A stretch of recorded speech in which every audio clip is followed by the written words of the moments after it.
Hi everyone! I just wanted to let you know that there is a new podcast episode out now, and in this episode, I share my key takeaways from having had the opportunity of seeing Eckhart Tolle live on Saturday. So, if this is something that resonates with you, I invite you to go and check it out. Welcome to another episode of the Love Approach Project podcast. This is your host, Laura Gutierrez. So today, I have something a little bit different and special for you. I want to share with you something that I learned on the weekend. So on Saturday, I actually had the opportunity of seeing and learning from Eckhart Tolle live. He was here in Sydney on Saturday evening. And so I went to his talk and I went to a place that I hadn't been before. It was a beautiful theater called I think it's called the Aware Super Theater, massive place. And it was packed. There were more than 5,700 people gathered in one place, listening and hopefully getting his teachings, his wisdom. So out comes Eckhart Tolle, and I had never seen him live before, so it was a surprise for me, to see a guy who is quite short, hunched, and he was there, kind of like so small, in a room full of people paying attention to him, ready to learn, ready to take on stuff that will help them transform their lives. And what amazed me the most and what I really enjoyed was the simplicity of it all, and how him, but just being there and fully present, completely undistracted by anything that could be happening in the room. He was there present for all of us, sharing with us the gift of his presence, which is one of the things that he shares with everyone, that one of his teachings, and helping us be present, all of the attendees to that event. So there were a few different topics and things that he touched on, and those are the ones that I would love to share with you today, because I think it's worth revisiting them. They are topics that are part of our everyday life. They're with us every day. Interestingly enough, everything he shared on Saturday is something that I've been learning and working on, because his teachings are very, very aligned to what one of my mentors, Joe Panet, teaches as well. So I was like, oh my goodness, everything is making sense, coming together. So I'm just going to open my notes, because I took notes during the event and I want to go through a few of them. So, and I apologize, actually, parentheses, for my extra use of so's today. I just noticed that I have been saying so many times. Anyway, going back to the podcast. Okay.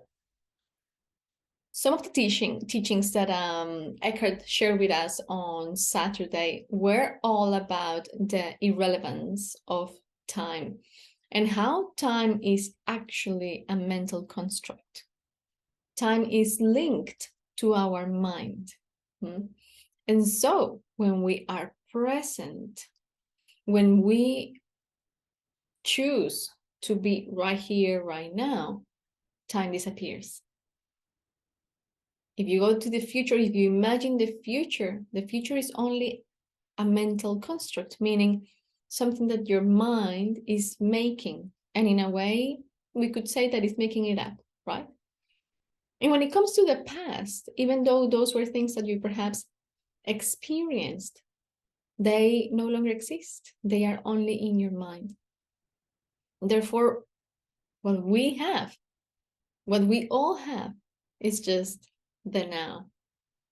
And I heard Eckhart Tolle talk about this many times before, and reading his books and stuff, but only this time it clicked with me. Why time actually lives in our mind, but it's actually nothing that you can really hold on to.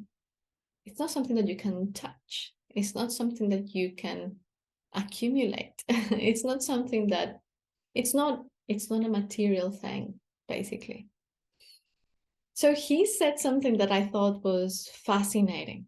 He said that we all need, or we all, 99% of the population, we would say. He didn't say that though, but he did say that almost everyone needs time in order to realize that you don't need time. And I loved this concept that he shared, because what he was trying to say was, many of us in our journey of awakening, of self-discovery, of healing, need time to learn, need time to apply practices, to create consistency, whether it's meditation, breathing, yoga, whatever it is that you are choosing as your tool, let's say, to help you in this journey of self-discovery. Sometimes you need to practice it for a while until you get to this place, until basically you have a moment of realization in which you go, oh, everything is right here, right now, and I don't need time, and time doesn't really matter. I just realized something else as well, and I'm sorry, I'm just laughing internally because my husband was saying to me the other day that I constantly do this sound, that constantly make this sound. And I also do it with my head. I point. So apologies for that. I'm learning how to be better at communicating and facilitating messages. So please bear with me while I continue expanding and growing into all of this. Okay, so he talked about time and the relevance of time and how time is a mental construct, and therefore we only have the present. And it's in the present when you can become still. It's in the present when you can experience the beauty of stillness, of being able to perceive the world fully aware. Because when you're in your mind and your mind is busy with lots of thoughts and stuff, you are not able to fully perceive what's going on right now. So he also used an expression that I want to share with you. Let me just open my phone again and look for that quote. He said that awareness is the canvas for the sense of perception. Let me read that again. Awareness is the canvas for the sense of perception. So what I understood with that, and please let me know, I would love to hear what you're getting out of this, of course. What I understand from this is that in order for us to really perceive, to really get in touch to what's going on in the now, awareness needs to be present. We must become aware. It's necessary. Awareness is the basis of everything. It's the basis of our self-discovery, of our healing, of our evolution, of our growth, of being able to enjoy the moment, of being able to be present. And he continues this by also talking about the identification with thought. Now, perhaps today I'm using very kind of like particular words, but I'm obviously using some of Eckhart Tolle's words, and I'm trying to convey them to you, hopefully in a way that it's understood and it sinks.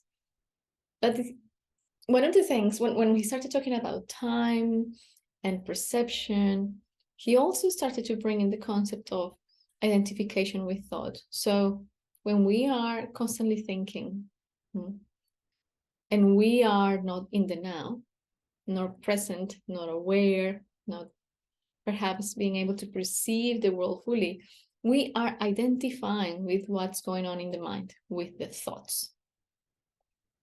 And when we are identifying with that, well, we're disconnected from what is now. We are either in the past or in the future, but we're not present. And we can add another layer to that, which is we are also identifying with a sense of identity or an idea of who we are that is usually not who we really are. So when we are in the mind and identifying with our thoughts, we also tend to identify with the things that we learned as children. So with all the conditioning that we learned from our parents, caretakers, school, church, etc. And also with this persona that perhaps has a particular job, looks in a particular way, dresses in a particular way. And that identification with all of that really disconnects us from realizing that we simply are. We are not that, we are. We are energy, and these are my words. We are energy, we are spirit, we are consciousness, we are awareness.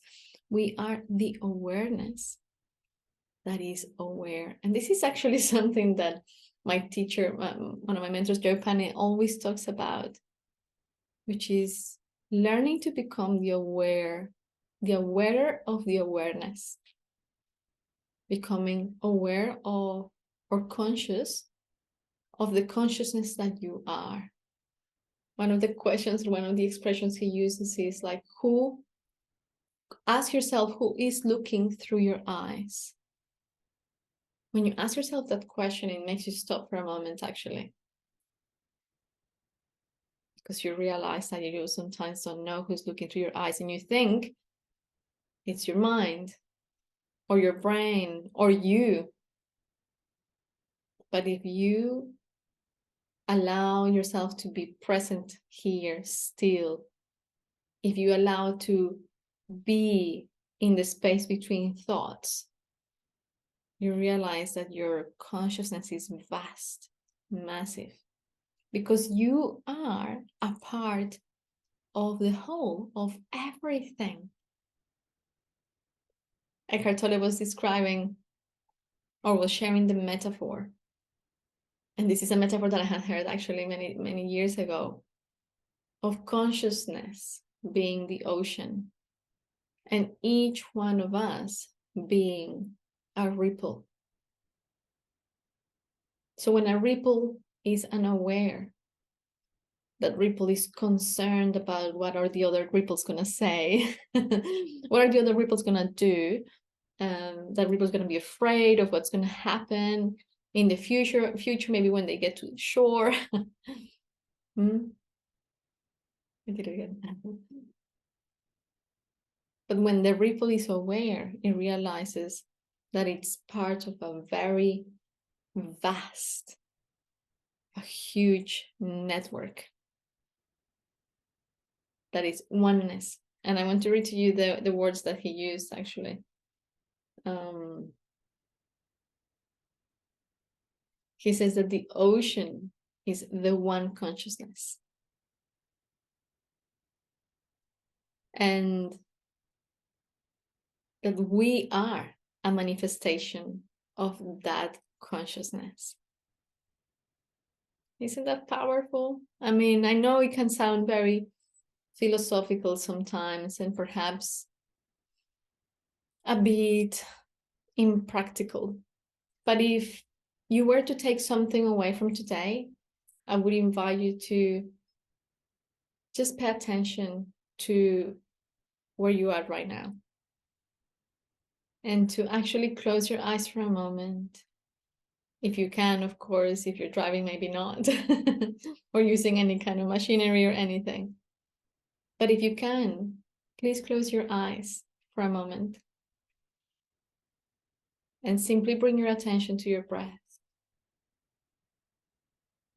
And become aware of the thoughts that are in your mind. And once you're aware of the thoughts, start noticing what's around you, what's going on.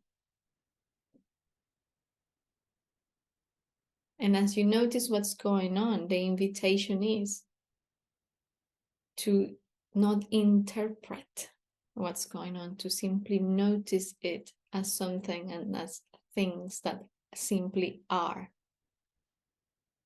Let go of the need of interpret, of conceptualize what's around you, what's going on around you, the things that are around you. Just let them be what they are. And in that space of perception and awareness, of presence, I'm going to invite you to do one extra thing, and is elevate your awareness to above your head and pay attention there for a moment. And let your perception simply be. Feel what you need to feel, or what's there for you to feel, really. Hear what's there for you to be heard. Smell what's there for you to smell. Basically, perceive the sense, the smell that is there at the moment. Without any interpretation, without any judgment, and only with curiosity.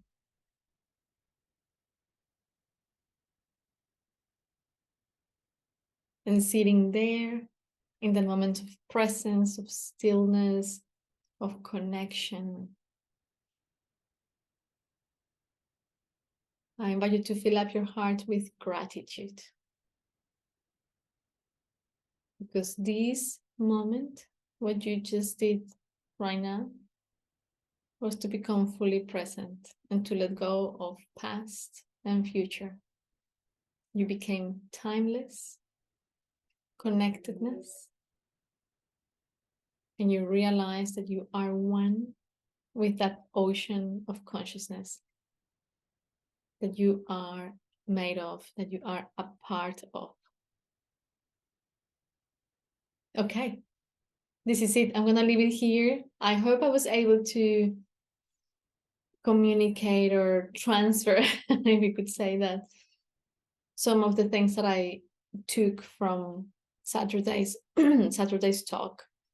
I would love to hear from you, to hear what awakened in you, or what that helped you remember. Even if it's something very simple, take it with you as a treasure, because it's the gift that was here for you. Mwah. Big kiss, lots of love. Now, before I go, I do have a couple of announcements to make. So I have a few events coming up. I have a Relax, Receive, and Heal, which is one of my signature events, a beautiful sound healing in a small setting. So it's very intimate, it's very beautiful, and very relaxing. It's intended for relaxation and healing. That's happening here in Mosman. So if you're in Sydney, please come along. It's on the 25th of March. And I also have coming up a breathwork workshop with my good friend Andrew Callister at his studio, also in Mosman. That's happening on the 29th of March at 6:30 p.m. It's a 2-hour workshop in which you get to experience an expansion of awareness and usually a breakthrough. And after that, I don't remember, but I had another event to share with you. Well, everything is on my Instagram and on my website. So please just head there to my Instagram, maybe better, and go to the link in the bio where you will be able to find more info. So, but I'll leave you the links also in the description of this podcast. Okay, I'll leave you for now. Lots of love. Thank you for being here. Thank you for listening and for opening your heart and your mind to remembering, really, because this is a journey of remembering. Okay, lots of love. Ciao. Thank you for watching. I hope you found value in today's episode. If you haven't yet, please subscribe to our channel. And if you would like to follow me and everything we do at the Love Approach Project, I invite you to follow us on Facebook, Instagram, and TikTok. Our handle is at the Love Approach Project. I look forward to seeing you in the next episode. Bye for now.